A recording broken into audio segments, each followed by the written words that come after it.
Fan ini adalah penipu ulung. Ketika pergi ke restoran, dia selalu menyembunyikan lalat di cincinnya.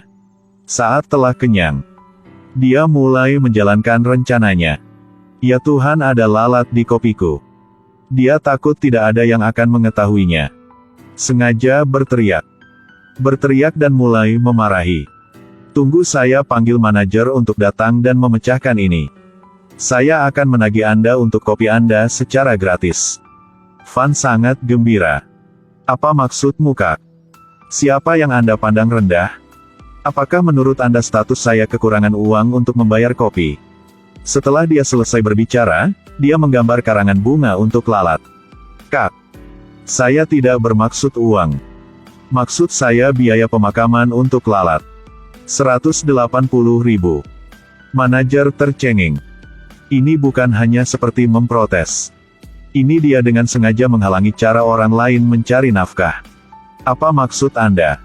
Seluruh makanan gratis. Oke. Dia tidak hanya menipu makanan minuman. Bahkan ketika dia pergi untuk membeli pakaian, dia curang juga. Di luar, dia berpura-pura mengajak kakaknya jalan-jalan. Tapi kenyataannya menyuruh kakaknya menyembunyikan pakaian. Membuat kakaknya takut hampir menangis. Lalu diam-diam memasukkan pakaian ke dalam tas orang lain. Beberapa pakaian. Ketika dia keluar dari toko, badannya terlihat sangat gemuk.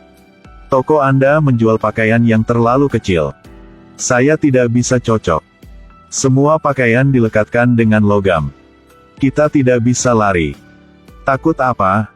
Lihat aku. Gadis itu baru saja keluar dari pintu. Bel alarm tiba-tiba berbunyi. Kakak mengambil kesempatan ketika bel alarm belum dimatikan. Cepat berlari keluar. Trik ini berhasil menutupi mata staf. Sungguh menakjubkan. Tapi itu masih belum apa-apa. Dia masih memiliki banyak trik yang lebih baik. Gambar palsu. Katakan dengan Anda. Dia sangat pandai melukis. Dia melukis lebih realistis dari nyata. Itu sebabnya banyak pejabat pergi untuk membeli lukisannya. Hari itu dia menjual lukisan ayam makan padi. Tetapi mereka sama sekali tidak mengetahui bahwa itu adalah lukisan palsu. Membeli lukisannya seharga 50 juta. Fan sangat gembira. Setiap tahun ada yang ditipu. Tapi tahun ini ada lebih banyak orang yang tertipu. Dia pulang ke rumah. Keluarkan semua uangnya. Dan mencium berkali-kali. Lalu sembunyikan uang itu di setiap sudut dan celah. Bahkan tidur dengan uang. Bangun keesokan paginya. Berita ini telah tersebar.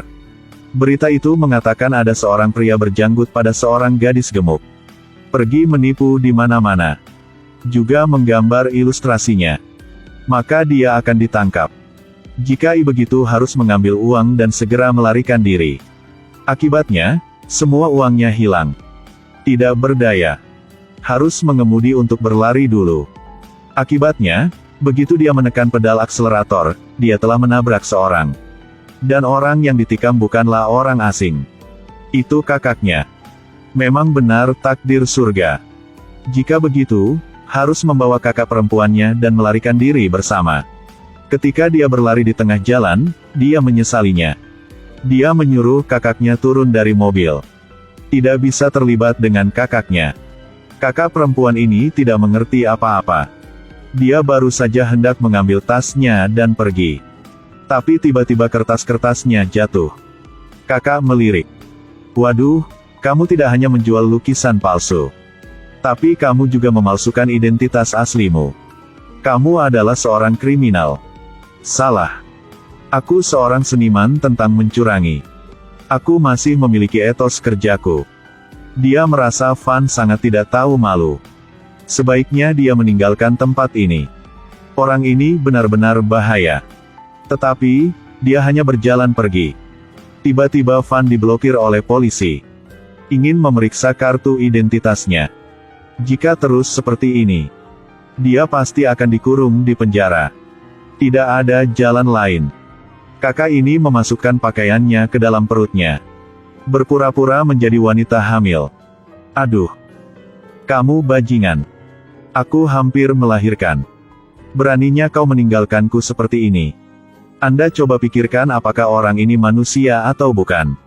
Polisi melihatnya. Apa yang kamu tunggu? Cepat membawa istrimu ke rumah sakit. Van terkejut. Dia berdiri tercengeng selama setengah hari. Ternyata kakaknya juga ahli penipuan. Oke, sekarang saya akan tunjukkan bagaimana bisa disebut sebagai grup scam kelas atas. Kemudian dia membawa kakak perempuannya ke motel. Dan mulai berbohong. Saya tidak mengerti apa yang salah dengan rekening bank saya. Tetapi mentransfer uang tanpa tagihan. Saya minta maaf. Tidak dibayarkan. Maka Anda tidak diizinkan tinggal di sini. Seperti ini, saya akan menganalisisnya agar Anda mengerti ya. Sekarang saya akan membiarkan Anda menggesek kartu bank saya. Bank sudah menerima uangnya. Tapi uangnya masih belum ke tangan Anda. Lalu coba pikir di mana uangnya. Di mana itu? Itu pasti di langit. Itu tidak ada di tangan saya lagi. Jika demikian, itu sudah ada di tangan Anda. Pria ini mendengar itu. Merasakannya sangat maksud akal. Segera berikan dia kunci kamar. Van keluar dari pintu. Membatalkan pembayaran dengan tergesa-gesa. Tidak ada yang mengetahui. Tapi hanya bisa tinggal di sana hanya 2 hari. Jadi dia telah mengajari kakaknya bagaimana bisa mencari uang. Pertama-tama, Van mengantar kakaknya ke sebuah pelabuhan. Mengambil kesempatan ketika staf sedang menulis detail. Berpura-pura mengambil foto. Tapi sebenarnya memotret ceknya. Tunggu sampai gadis itu pergi. Dia berpura-pura menjadi asisten gadis itu. Bilang tadi ada cek yang salah tulis. Tukarkan cek palsu dengan cek asli. Tidak perlu banyak bicara. Gadis ini langsung percaya pada Van. Apakah kalian tidak menginstal aplikasi dan memindai kode batang? Untuk membedakan yang asli dari yang palsu. Kemudian dia mengambil cek itu dan pergi ke bank. Kata bankir itu padanya. Harus dikonfirmasi oleh kepala rumah tangga. Saat ini dia memanfaatkan kekuatan kerumunan. Semuanya, coba pikir. Kami ingin mengirim uang. Kami memiliki cek di tangan kami. Sekarang saya menarik uang saya tetapi juga membutuhkan banyak usaha seperti ini. Tahukah kalian? Uang ini adalah penyelamat hidup saya. Jika hanya terlambat 1 menit, akan ada orang yang tidak bisa diselamatkan lagi. Apakah Anda tidak punya waktu ketika Anda sangat membutuhkan uang? Setelah semua orang mendengar itu, semua orang menentang bank. Staf mendengar itu. Tidak ingin menyebabkan terlalu banyak masalah. Segera ambil uangnya dan berikan padanya. Kakak perempuannya melihat 11 miliar. Sangat senang. Dia belum pernah melihat begitu banyak uang sepanjang hidupnya. Ini adalah mimpi yang dia harus bekerja keras untuk mewujudkannya. Sukses di luar ekspektasi. Beli mobil baru sekarang. Van ingin menghemat uang. Membelikan kakaknya sebuah gerobak roti tua. Mengapa kamu begitu pelit?